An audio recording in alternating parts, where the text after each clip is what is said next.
ఇప్పుడు మొట్టమొదటిగా సభలో నా గురించి అనుచిత వ్యాఖ్యలు చేసింది ఆ సీనియర్ నాయకుడు కాబట్టి నేను ఏమనకుండానే ముందే చెప్పిన ఆయన పెద్ద మనిషి ఇటువంటి మాటలు నన్ను అనొచ్చా? అది పార్టీ అధ్యక్ష, అది పార్టీ అంతర్గత విషయం.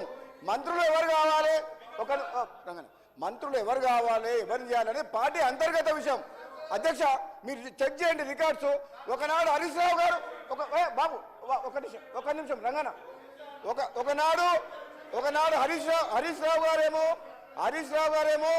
ఆ రోజు నా గురించి నా మంత్రి పదవి గురించి మాట్లాడు. మళ్ళా కడియం శ్రీహరి గారు మాట్లాడారు మా పార్టీ గురించి. అధ్యక్ష, మా పార్టీ అంతర్గత విషయం గురించి ఎవరి మంత్రులు కావాలి, ఎవరు మంత్రులు కావాలి మా పార్టీ అధిష్టానం ముఖ్యమంత్రి గారు నిర్ణయం తీసుకుంటారు. ప్రతిసారి వీళ్ళ దుర్బుద్ధి ఏంటంటే అధ్యక్ష, వాళ్ళకి అధికారం పోయినప్పటి నుంచి మా కాంగ్రెస్ పార్టీ సభ్యుల దగ్గర పోయి నీకు మంత్రి పదవి రాలేదు, నీకు అది రాలేదు, నీకు అది అని మమ్మల్ని రెచ్చగొట్టి పార్టీని చీల్చే కుట్ర వీళ్ళు చేస్తున్నారు అధ్యక్ష. ఇది వాళ్ళ నైజం, వాళ్ళ కడుపులో విషం ఉంది. నన్ను ప్రతి ఒక్కరి దగ్గర పోయి నువ్వు మంత్రి కాలేదా ఇవన్నీ మాట్లాడేది, ఇది ఈ కుట్ర చేస్తున్నారు.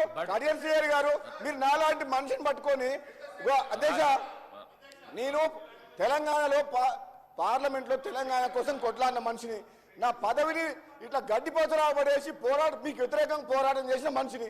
నాకు పదవులు ముఖ్యమా అధ్యక్ష? నేను పదవుల కోసం పాకులే మనిషిని అయితే పదవికి రాజీనామా చేసి మీ ప్రభుత్వాన్ని మున్గోడు ప్రజల కాళ్ళ దగ్గర తీసుకొచ్చిన అధ్యక్ష నేను.